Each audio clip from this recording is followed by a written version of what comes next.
On today's episode, we're going to be talking with Jen Meyer. Jen is the Senior Vice President and General Manager at Govig Associates in Arizona. Govig has been a part of the MRI network since 1978 and has not only been the number one office in the MRI network in 2022, but has been number one for nearly the last 30 years. As for Jen, she has more than 25 years of experience in executive search and leading teams to success. Jen was one of the youngest women franchise owners, I think the youngest franchise owner as a woman, and ranked number one cash in during her leadership. That only complements her incredible accolades in working at Govig, where she was not only responsible for operations, but also leads a team of recruiters and strategy and execution to grow national business. Oh, and I forgot, she is still boots on the ground and runs a very successful desk herself. So Jen, thank you so much for joining us. It's an honor to have you here. Thank you, Kortney. I appreciate you asking me. Absolutely. We're so excited. Now, for our audience, Jen truly has a wealth of experience in this industry, having personally achieved success in a similar role to those of our listeners.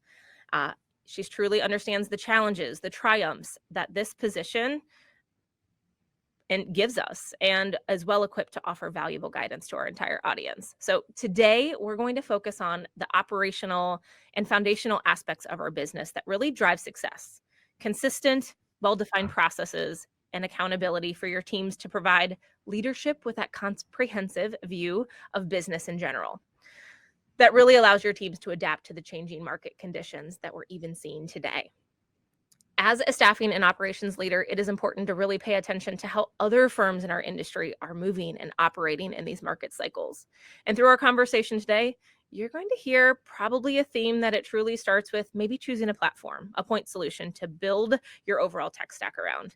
It's going to access real-time data for coaching, building, making business decisions for the now, and where you want your business to be in the future. And maybe, just maybe, we can get Jen's insights to when the right time is to make such decisions. So, Jen, I know I have been privileged enough to know your story and knowing you for a few years now, but can you elaborate a little bit more than I did about you, your team, your company, and just maybe how some of the stories that our audience will hear today can relate to and why it's important? So I came over to Govig about 7 years ago. I obviously, as you said, I own my own franchise, and I was approached to take over a division for Govig for somebody that was retiring after 32 years. I mean, just a complete legend in the business. So talk about, pressure of having to fill somebody's shoes. And I didn't, by the way. I don't fill her shoes.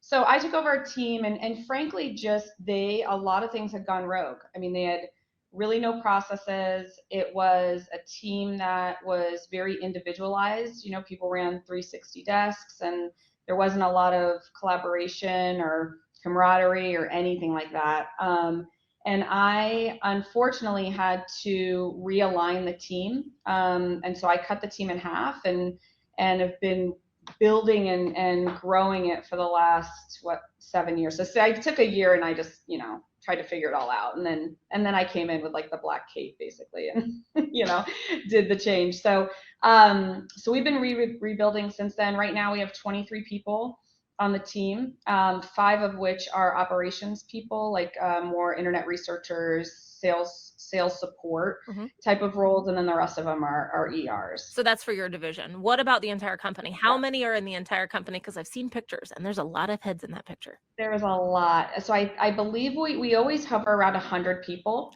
in the entire organization, and about at least half of those are operations people from a management perspective, IT, TA, all of the support teams. But we do invest a lot in the fact that, like, look, ERs are horrible at admin stuff, and that's just the reality of all of us, and we always expect them to be in that lane, and they never are. So we really try to maximize people's strengths and compensate for their weaknesses, and give them the support and the tools that just keep them on the phones. So it sounds like that black cape encompassed culture as you came in. It encompassed metrics and driving and accountability. It encompassed a lot of things whenever you came in. 100%. It was all about expectations, processes, goals, how we're going to get there, behavior with who we are internally and externally, Mm-hmm. making sure that we're training up the next generation. You know, I mean, we're nobody if we don't have anything in the next 10 years because everybody is retired and, or, you know, God forbid somebody got hit by a bus or won the lottery. I mean, it just was all about, you know, sustainability of the team. What markets we were going to play in, what we weren't going to play in anymore. I mean, there was just a lot that had to be done. You talked about markets that you're going to play in. Do me a favor, give our audience and listeners, what are the spaces that you guys play in? I know we chatted about that yesterday, but tell us where your office in general, what spaces you're in. Yeah. Okay. So I have two counterparts in the office that are senior vice presidents. One oversees our biopharma division, and they're a national and sometimes even international presence where they oversee the pharmaceutical kind of world from concept to commercialization. We have a healthcare division, same, that, you know, are national in all aspects of the healthcare world. And then my division, it was known as the Arizona market, which was really the backbone of our office, you know, 45 years ago, where we worked on any type of role for any type of company, but we were very tight and specific of working just kind of in primarily the Phoenix area. If we worked outside of that, it was because it was an ask from one of our clients, but it wasn't something that we went out and you know, we weren't thoughtful in going out and finding that business. When I came in, you know, I'm a true believer of digs, right? I mean, how do you know where to go if you don't know where to go, right? So I've been trying to kind of bring everybody into somewhat of a lane without also, you know, cutting us off from good business. And so right now, as it stands, we do work nationally because that's always been my world, right? I've never worked in a tight geography. So we do work nationally, but I would say from a you know, head down driving business, a lot of our business is in the Southwest region. Still most of it coming from Arizona, but we have expanded outside of that. And industry wise, we're a lot more specific in back office operations, being really primarily HR and accounting and finance. And we spend a big amount of our time in specific to the construction world and some manufacturing. Amazing. Thank you so much for the insights for that. Now, in case our listeners missed it, Jen initially opened her own franchise within the MRI network and was really quite successful in doing so. So, Jen, what inspired you to open your own franchise? You know, some people, you know, it's, hey, I want to be my own boss, but what inspired you to do that, and what challenges did you face during that process of doing so? You know, I grew up in an entrepreneurial family. So in true transparency, like I just wanted to provide, I didn't have a family at the time, but I was engaged and getting married, and I wanted the opportunity to where if and when I did have kids, that I had that world where if I could balance both, right? And try to be a mom and try to be a business owner. And it also, I think just at the end of the day, I wanted something that was mine, you know, and I was 28 years old, 27 years old. And I knew if I didn't do it at that time, I was never going to be able to do it. So I ran $1 million practice at that time. I had a non-compete that I completely upheld and walked away from, and started my franchise. And it was actually during the last recession in 2002. Everybody thought I was crazy, or not the last, but the recession in 2002. Right. Because I went from running $1 million practice to like I couldn't rub two pennies together, you know, type of situation. But I just figured I'm a risky person business wise, calculated but risky. Mm-hmm. You know, I just always believe like we can fix it if it happens, type of thing. And so and in my mind, failure is not an option. So I don't ever have that thing. So that was kind of the motivating factor of I just wanted to be able to say I did it, right? The challenge was the timing of it, right? I mean, it was 2002. There wasn't business. I was walking away from a practice, which, you know, of course, from a ethical perspective, I was going to do. I wasn't, you know, looking to hurt anybody, Mm-hmm. and I had to start from scratch. So that first year, I didn't work on one search that first year. All of my placements came from, I mean, in MRI, we call them MPCs or impact players, you know, where you're taking up a candidate to market. And I billed, I think it was like $340,000 that year purely on MPC placements in a brand new market. And during an economy where people were like, there's no job orders, right? So it was hard. I mean, I'm not going to, well, let me take it back. I hesitate saying hard. I mean, I feel like hard is like fighting cancer, right? Like, Yeah. But it was definitely challenging, and it was it was an ego thing, right? I mean, your ego gets bruised a little bit daily when you're in that situation. It does. But I love that you said that, because we've actually talked about this. I was on a webinar for SIA, and we were talking about merchandising talent in a recession when there's no job orders. It's creating those experiences, those scenarios when you don't have the opportunity from your existing clients. But I love that you billed $340,000 for the fact that there was no industry experience for that right there, but during a similar time that we're experiencing right now. So that is 100%. that is very impactful for our listeners as they hear this, because you really made something of that. I think, and that's where in our space, even when I came in, I didn't understand the lack of, metrics, right? Or lack of tools to even gather the right metrics, or what were the metrics that we were gathering. Because, when I looked at when I was in the business last time through that recession, when we went through the recession in 08, I was owning my own franchise. I saw it coming. I mean, a month before it happened, I saw it coming. And it wasn't because there was like, I was hearing things in the market, but it was like my metrics were shifting for no other reason than shifting, and they were softening. And so I was able to pivot quicker. Mm-hmm. And in that 08 recession, I mean, I grew my office by 13%. I did not take a hit. And a lot of that came from the fact that, one, yes, I knew that it was going to take 100 phone calls versus 2 to get a job order, and I just had to put my head down and do it. But the reality is that I knew I couldn't stay in my space because I would just die on the vine, So when I came into this, and I thought, well, we're in a space of Arizona, which and we're very vulnerable to the rise and fall of the Arizona market. That was not okay for me. You know what I mean? And so it just was taking the bull by the horns and just saying, we're going to do it. You know what I mean? We have to do it, but we've got to have the metrics and the systems in place to know if what we're doing is right. And if it's not, what do we do to change it? What does good look like? Exactly. That's exactly right. I love that. Yeah. We're going to come back to that topic. So we're going to put that on the back burner. Obviously, you have a strong track record of success in the executive recruiting space, including the youngest woman franchise owner at MRI. I will keep bringing that up. And cumulative billings. I like to brag on you. But talk to me. Can you share any advice that you have for aspiring professionals in our field, and maybe even in a market cycle that we're in right now? You just gave a little bit, but any words of wisdom for those people? So, when I first got in the business, I had a woman that I really looked up to, that helped me out a lot in regards to just, a go-to person, right, for questions. And one of the things that she had shared with me is, if you're asking yourself that question, don't ever ask yourself, ask the other person on the other end of the phone. So it was just giving me the permission to ask the tough questions to either candidates or clients. And I learned that very quickly.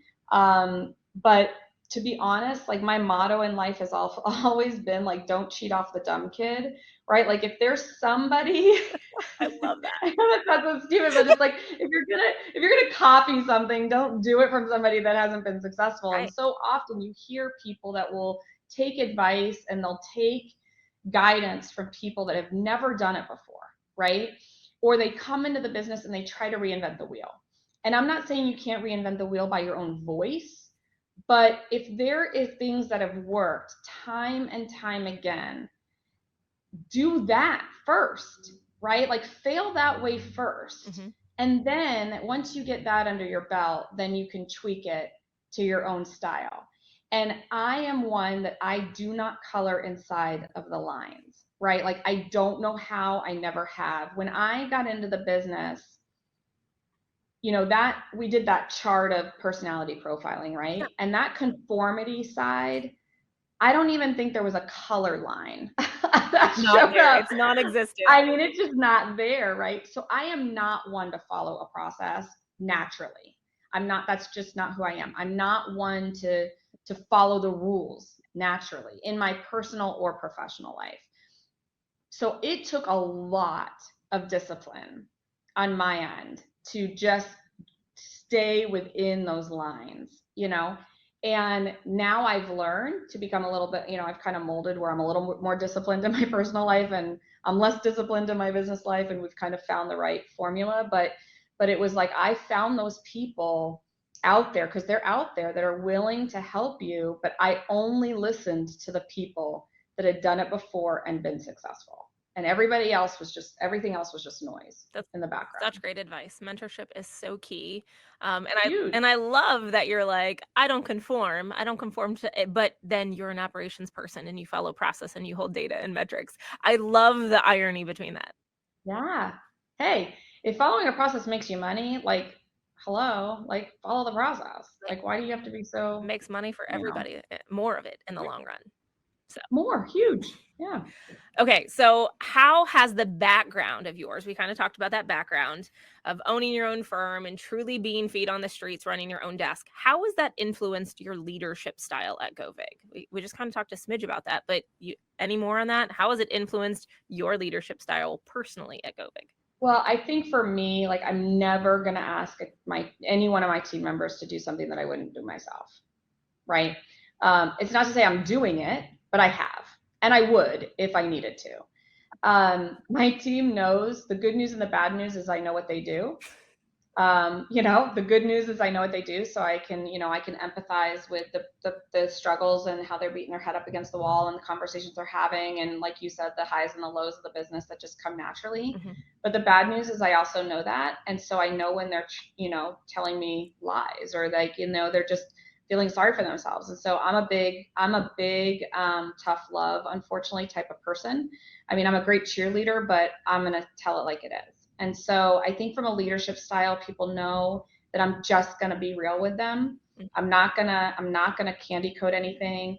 I do have a style that I do ask their permission. Like, I ask them, okay, what are your goals? Where do you want to be? What do you think you need to do to get there on a scale from 1 to 5? How motivated are you and dedicated are you to do it? And then based on that number, I'll say, okay, based on that, I need your permission. Then when I don't see the behavior that's going to get you there, I'm going to call you out on it. Yeah. And I can't have you get mad at me, and I can't have you feel like I'm micromanaging you. And because the reality is I hate to do it. Don't put me in a position where I'm having those conversations, but I will. Mm-hmm. And I'm not having that conversation because I like to have that conversation, or I feel like I need to have that, that I feel I need to have that conversation. I'm having that conversation because you gave me the permission to have that conversation. And so I do think that there's a style there that is, I'm tough, but I like to have fun. I want people to make mistakes. People will not get in trouble for doing it. I like that they take the risks, and I'll always have their back, but they will not always agree with my decision. Tough love is good. And honestly, having the teammates to be able to go all out when they're saying, no, this is what I want. So you're attributing to what their success that they want. So you're helping drive that. Right. Yeah. I love it. And if they don't want it, I'm fine with it, but I'm not going to break my back over it. Yeah. I'm not going to carry their monkey is basically the reality. It's their monkey. I love it. Now, when we talk about that, there's obviously challenges that you faced in this role specifically. I know that there are SVPs and operations leaders that are probably going to listen into this podcast that would love the insight of an office that does over 500 placements a year.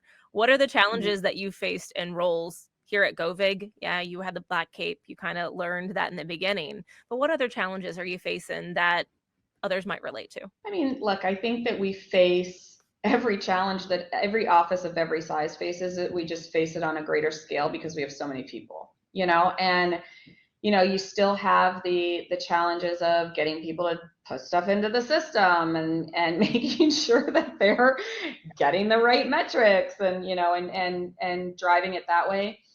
One of the things that we're heavily focused on, and it's something that I'm, we kind of put the stake in the ground prior to me being here, but then it kind of fell off, and I've now taken the initiative of trying to give the tools and resources needed in order to go in this direction. But we've really, really pushed from going from a, contingency style firm to, you know, that direction of fully retained. And when I say fully retained, I don't mean engaged. We've been doing engaged forever, but fully retained in the sense of like, you know, we actually charge a third, not 30% even. We charge a third. There's 3 payments. Like it's a fully retained thing. And we have made such strides in that area.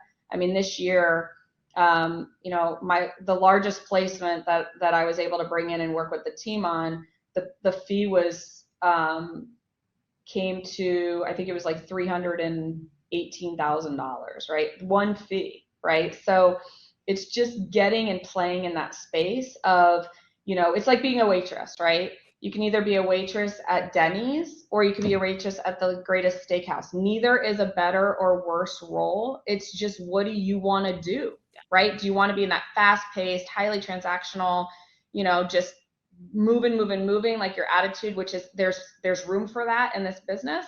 Or do you want to be the person that's super consultative, you're working on less deals, they take longer, they're more complex, but the fees are greater? You know, you have to have a lot of patience for those deals, you know? And so, and there's everything in between, but like, who do you want to be? And we've decided as an organization that a majority of us want to play in the space where we're getting bigger fees, you know? And so that's really where we've, you know, that's our biggest challenge, because we walk away from a lot of business. We have tough conversations. You're asking people that are barely getting job orders to say no, and not negotiate your fees, and not, you know, I mean, it's just, so I think everybody in this business can relate to that. We just have 60 people that we're telling you need to walk away from business than And 4, when you're starting out know? in this business and you're hungry and you're desperate, there are so many people that would mow the neighbor's yard or build an igloo or whatever someone needs. But that probably attests to your processes and your training that you teach them, probably from the get-go, that has made that lasting impact on your business, is my guess. Yeah, I mean, it just, you know, it's all about what your worth is. What do you feel like your worth is? And if you don't have a dialed in process and that you can share with your client that is justifying why you charge the fee that you have, then don't ask for it. Because at that point, you're just pedaling backwards, you know? If you're committed to having that, then ask for the fee, because you do deserve it. And I think that's where, you know, I think that's where a lot of recruiters go wrong, is they just don't know who they want to be when they grow up. And everybody wants the engagement fees, and everybody wants or they're afraid, like they have a contingency client and they're like, oh, well, if I ask for an engagement fee now, they're not going to want to work with me. So, okay, but they'll come back. You know, they'll always come back. It's like that love saying or whatever, you know, like Set it for whatever. free and it'll I'm really come. bad with it. I'm really bad with those things, but like, you know, it's just like that. But it's a hard decision. I mean, that's really, really tough. But what I will say is, I've started a lot of digs, right? That was just kind of my MO. Is I was always great about starting new practices and then turning them over to people. And you know, the one thing I will say is that when you go out and you're in the business new, especially, or at any time you're with a new client and you negotiate that fee, you will never get them off of that. You can't raise them. You can't, it's harder to shift somebody that you're working with to new terms than it would be to just go out and find clients. And it's hard to see that at the time. But I think as people are in this business, they got to know what their end game is, right? What is your end? And whatever it is, I don't think that any of us can judge anybody as long as it's moral and ethical, but you got to be true to it. I love it. And now for our listeners, not everybody is an MRI person. Right. DIG is discipline, industry, and geography. Yes. So it's when you're choosing what space that you want to work in. I just figured I'd revisit that just because I know that's good. That's good. I forget. Yes. I love it. Yes. What is your specialty? Yes. Now, obviously, we've seen changes in executive search. How do you think executive search has changed and shifted as of recently? And maybe how do you think it's going to continue to evolve? What have you seen in your business and organization, and where do you see it might go? You know, I think as we sit today versus even where we were 5 years ago, and some of this is just everybody has access to everything, is that, you know, our candidates and clients have just gotten a lot more intelligent. And I'm not saying they were stupid people. It was just that they weren't intelligent about what we did. And so their expectations are a lot greater. And so, you know, I think conversations and getting business is a lot more difficult because the competition is still out there, but they know more. right? They're asking tougher questions. And so I think that you can't go in not knowing your business. And so I think that's difficult. I think even 6 months ago, it was all about a candidate-driven market, and I'm not saying that it's not anymore, right? I mean, I think that we still have, it hasn't completely shifted to the other side, but I think that we're in the process of a reset, and frankly, we needed it. I mean, it's just like, not that I want people to be laid off, and not that I like there to be hardship on anybody, but from a business perspective, like we needed we need a reset, because people were getting really unrealistic, and it was driving this cost up for companies. And at the end of the day, they weren't going to be able to sustain that cost, right? And so, so what we're seeing today, we certainly have had a situation where we were, busy. We couldn't, we didn't have enough people to fill the roles that we had in regards to internally or candidates. I mean, it was all around. And we did come to kind of a screeching halt, like in November. Like all of a sudden we were just like, filling what we had, but we were in those normal conversations of not just, yes, we may have positions open, but we're going to wait till Q1, which is normal in November, right? But those conversations started to become, not only are we going to wait till Q1, but we're going to evaluate it in Q1, right? So there's a lot of cautious optimism out there. But like, you're getting into those conversations. So we had to switch our dialogue, because we were going from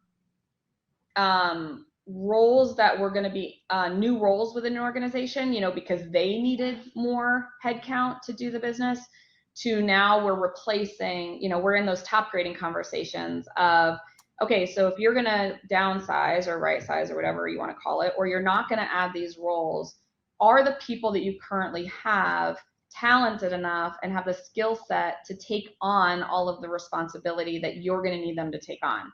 And I would say it's a 50-50 shot on whether they do or don't, right?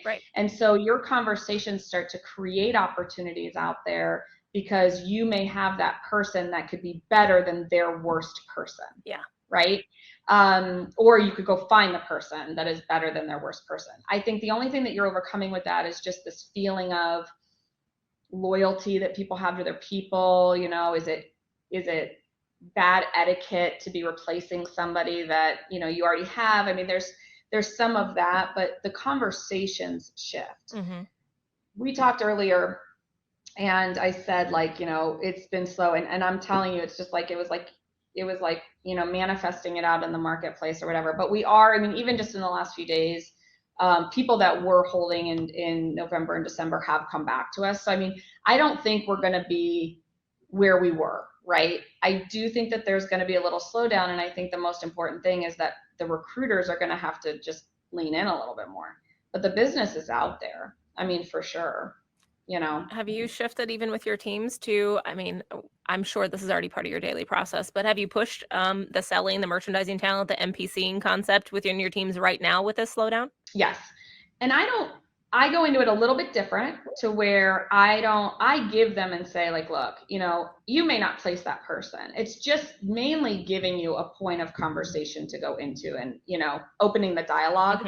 And I think that that's a different mindset, because it used to be taught to us, like, you got to go out and place this person. So you were just like real slick, and, you were one track to say, like, I got to place this person, and you weren't listening to what the client was saying. But I really just tell my team, like, look, you're probably not, I mean, you have a 1% chance of placing this person, and that's fine, Go play the lottery that day if you do, because you're on to something.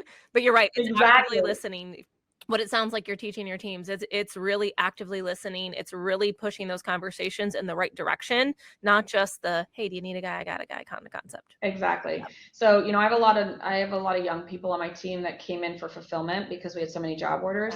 And we've shifted to where they're business developing, they're MPCing. That's awesome. I meet with them for 2 hours every week. We do call reviews. We sit. I need them to hear the buying signs. I've also leaned in a little bit to say, like, look, just get the person open to a discussion with us. I'll come in with you. I do think that that's another thing too, is that we don't do enough of this, it's always like, what's in it for me attitude. And I think that people feel like, well, I don't want to step in on that person's toes, because I want them to, have the authority or whatever the thinking is. I don't think that way. I always think two heads are better than one. Yeah. And so I do step in a lot with my team. I think that's great. I think, and they have a great mentor to be able, you talked about mentors, you're their mentor to be able to learn and hear and get something from someone else smarter than they are. So I think that's amazing. Absolutely. You kind of just touched on this a little bit, so I'm going to steer this direction. Obviously, one of the biggest challenges in leadership and staffing and recruiting industry is accountability with your teams. Some can look at it as that micromanaging, but from a leader's perspective, it gives us that holistic view or point of view of the business that helps you make key business decisions, move businesses forward. Accountability is truly that key piece to our puzzle. We even talked I think the last conversation, you mentioned something about providing guidance and bumpers to your teams and the importance of that. Can you talk about how you foster that environment with your teams? What are the key operational items that you've maybe implemented? How do you get their accelerated success? Heck, or maybe something you tried that maybe hasn't worked in the past, because we've all had those failures, right? We've learned from those and gone forward. I'll tell you what has not worked 100% is when I don't have them. That has not worked. When you don't have it does not work, have any guidelines, right? It does not work when, a lot of the people, if you think about the people, and this is a stereotype a little bit. I mean, recruiting as a whole, fortunately or unfortunately, has so many different types of people have been successful. There's not one formula to say, if you have this type of background or personality, then you are going to be successful, right? So this is a little bit of a generalization, but we do have an industry that is very competitive, right? No matter what. So you came from a competitive environment, whether it be debate or football or whatever, you're going to be competitive. And so, if you look at anybody that is the best in their craft in anything, they had guidelines, right? They had that accountability. I mean, we need it from losing weight to working out to anything, right? So I don't know why accountability in our business would be any different. Mm-hmm. And it's not. So I tell my team, the way I use it is I say, look, here are, especially in the beginning, because I do manage everybody their own metrics. I don't have an overarching metric where I say, you have to hit this metric. Okay. Because I do think people have their own way of running their practices, right? In the beginning, we kind of all know this is an overarching generalization of where you need to be. So we use that as a guideline, right? In their first year. After that, it's based on their own metric. Yeah. And so you look at that, and I always back into them to say, like, what do you want to make? And we back into that to break it down to almost like reduce it to the ridiculous of what they need to do on an everyday basis to get there. But I also know that, a week can make up a day, a month can make up a week, a quarter can make up a month. I mean, so it's not it's not a do or die, where I don't want people navigating from a place of fear that if they don't hit that metric on a week basis or a month basis, that I'm going to fire them, right? Yeah. Especially if the effort is there. At that point, you got to determine, because I share with them and I say, look, if you're doing what needs to get done and you're getting the results, and those results are coming at the level that we have set as a minimum expectation on a result, from a billings or cash in perspective, then usually I'm okay with that. It's when they're not that I have to manage to the metric. Yeah. And so, and I don't like managing to the metrics, because again, I mean, I'm not an operational person that loves analytics, right? I don't like to sit there and crunch numbers, right? But I will manage to the metrics if it gets them to where they need to go. But if I don't have those metrics, I don't even know what to shift or adjust. So they're actually putting themselves at a disadvantage, and they're doing themselves a disservice and myself a disservice if I can't guide them. And I tell them when I hire them, like, look, I'm here to make you successful. But if you're not going to give me the tools to do it, just like if I wasn't going to give you the tools to do it, then why are we even getting into this, right? So I don't want them, again, a big thing is the navigation of fear, right? Where they're only as good as their last placement, or they're only as good as their last, or they have phone time that we're managing, and they're just doing it for the sake of getting phone time. You know what I mean? Like, what does that mean? That doesn't even make sense, So, so there are baseline metrics that I measure, that I track, but I really only bring them to play in the beginning for a rookie to know what their bumpers are. Like, here's the lane that you need to stay in. If you have high phone time and low call volume, but you got something out of it, great. If you have high call talk time and low volume, but you got something out of it, great. If you have high both, fantastic. But if you have low both and no results, then we got an issue, right? Like, so it's just like, it's looking at that. And usually I get buy-in around that, where people don't mind sitting down and talking about it, because it's just not, I'm not talking at them, I'm getting their buy-in from it. Now, are you able to manage that all through your ATS mostly, with all of the metrics and the goals and the accountability that you have within your team? I mean, for those operations people that are on the other end of this, like, as well as I do, there's people, they have the spreadsheet and they have a this and they have to, well, if you want this report, I have to be able, give me 2 days or 2 weeks to be able to compile all the things that you need. Are you able to manage all of your information with your teams on accountability through your ATS? For the most part. We've certainly had situations where we've had to manage it externally, Yeah. or maybe our platforms didn't talk to each other, in the sense of just they weren't integrated with one another. So that sometimes gets difficult. We certainly have gone through the paces of, double work of like taking it out of this and putting it on this spreadsheet and all this, we've absolutely streamlined that. So I would say almost all of our reports can be pulled from one area now. Snapshot of the business, live on the go. There it is. As you function, you get reports.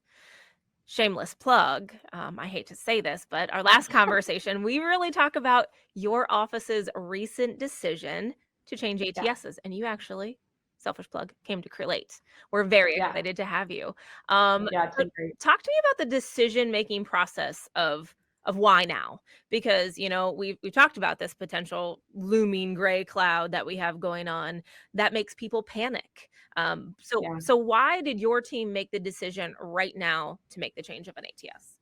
At the end of the day, it came down to the fact that we were using a pretty archaic system, right? The system was not working for us. So, for many reasons, it was very clunky. It wasn't easy to navigate. There wasn't the reporting stuff that we could get out of it. We didn't have the texting capability and all the stuff from a record keeping. So people were having to do double duty to track it. So they weren't, you know what I mean? Like, it was just all of that. And that's a protection thing too. I just got into a fee dispute, right? So it's like, I had all the information because it was all right there. Well, if I didn't have that, I don't have a leg to stand on, right? So part of it was that we just knew, in order to keep our business either, at least at times, I mean, we weren't even shooting for ahead of times at that point. We had to do something, right? The reason we made the decision to do it now, frankly, was because we were slower. Okay. It's tough, right? It's a big investment. Everybody's hands are up in the air because they don't know how to even log in. Like, they just, it is a tough decision to make those, and it is labor intensive and it's challenging anytime you change a system, right? That doesn't have anything to do with Create. Create has actually been a lot easier, but it's going to be challenging, right? Yeah. But because it was slower, our people have the time to learn it. If we were where we were even last February, there is no way we could have. I mean, we were in the midst of huge initiatives of 100 positions. There's no way that people could have stopped and said, okay, I need to go through this hour training, or I need to, how do you do this? Or, or work slow enough through a workflow to know how to do it. I mean, their hair was on fire, And so we knew we were going to get a ton more pushback, and we were going to lose a ton of momentum if we were making the change when things were at its best. So again, huge financial investment, which, everybody has to think about. But when you think about from an implementation perspective and trying to do it in a way where we're not going to have so many hiccups, the smart thing to do for us was to do it when we were slower. That's a really good perspective. It's almost the concept of slowing down to speed up too. Exactly. So I think that's really interesting. Now, I know, just based on Govig and my experience in the network working with MRI, you guys are pretty meticulous with your data, is my guess, right? Yeah. Especially me. Yeah. Especially you. Yeah. Have you ever had those instances? I know we probably have a bunch of listeners, and I've worked with a bunch of offices that they're like, well, someone didn't put something in, or they didn't follow a process. But it sounds like to me, and you correct me if I'm wrong, it sounds like you're very deliberate on your training, B, your coaching, so you're able to make sure that data is in correctly. So am I right on that? And then B, have you ever had an instance that, hey, I've had to do coaching, or hey, this is this important that we can't let it go? Because I'm sure there's people out here that they're like, if it doesn't get in the system, it doesn't get in the system. I mean, I think all managers are a little different.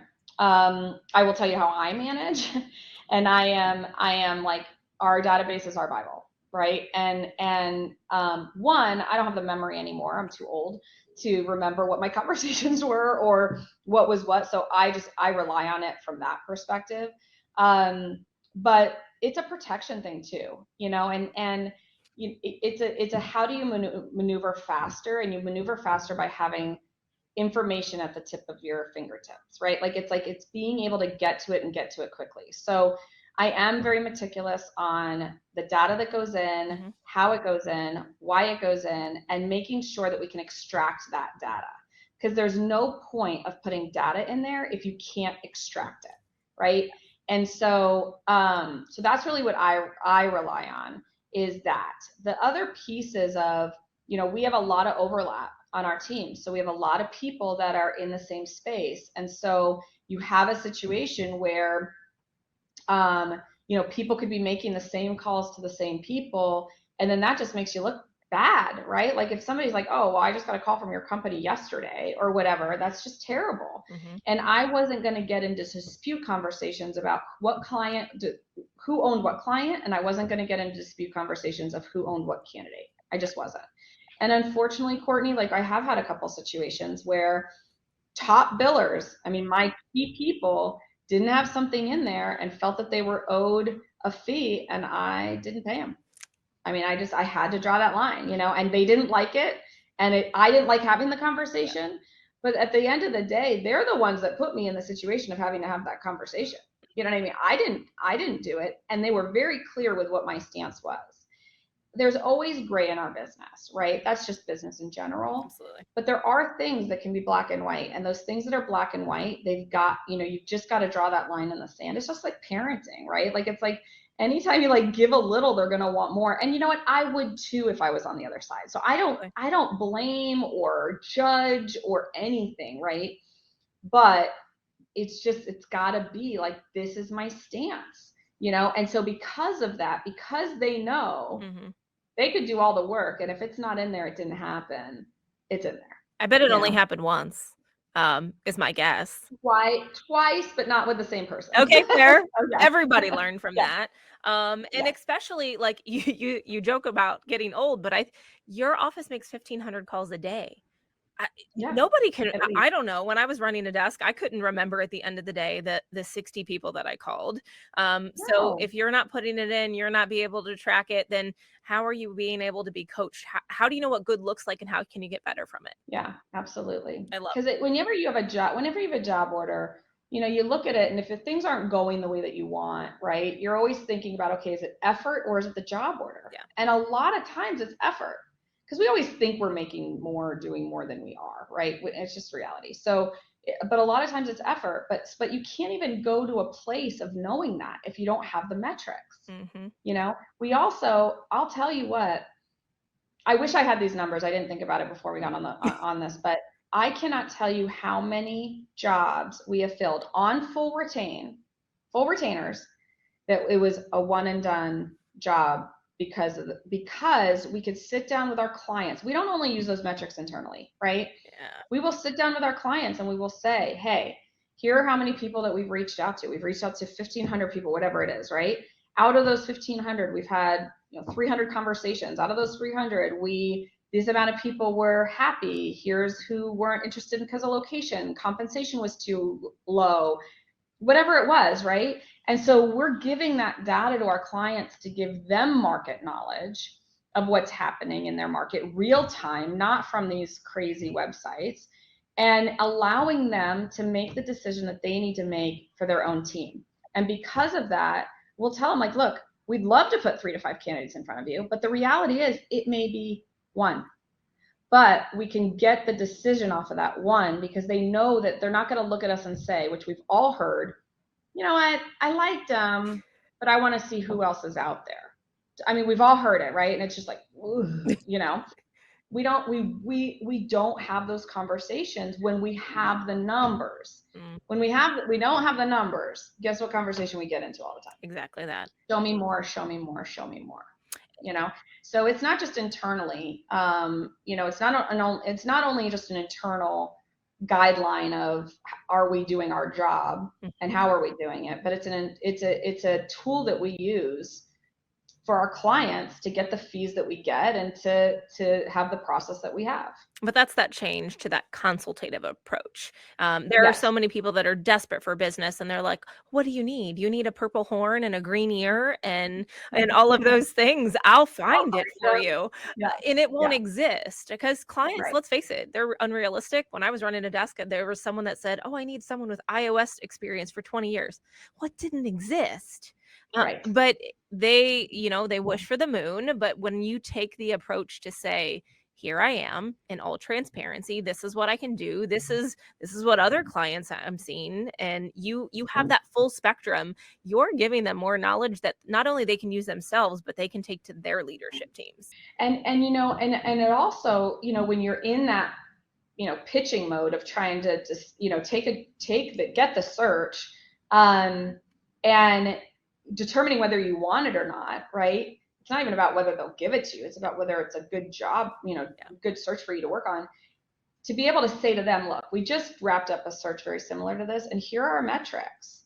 You know, here's an executed timeline. Here's what you're going to be looking at. And it's not just saying like we've called everyone, you know, we threw the net out there and boiled the ocean and talked to everyone. You know, it gives, anytime you have data points, it is so powerful in your conversations because it's non-emotional. It just is what it is, you know, and they can decide, you can decide, and it stops the roller coaster that this business can be, you know. So many importance of that one system of record and being able to find data easily. So I love that. Yeah, it's great. I have 2 more questions. I probably won't keep you any longer. I probably could talk to you all day.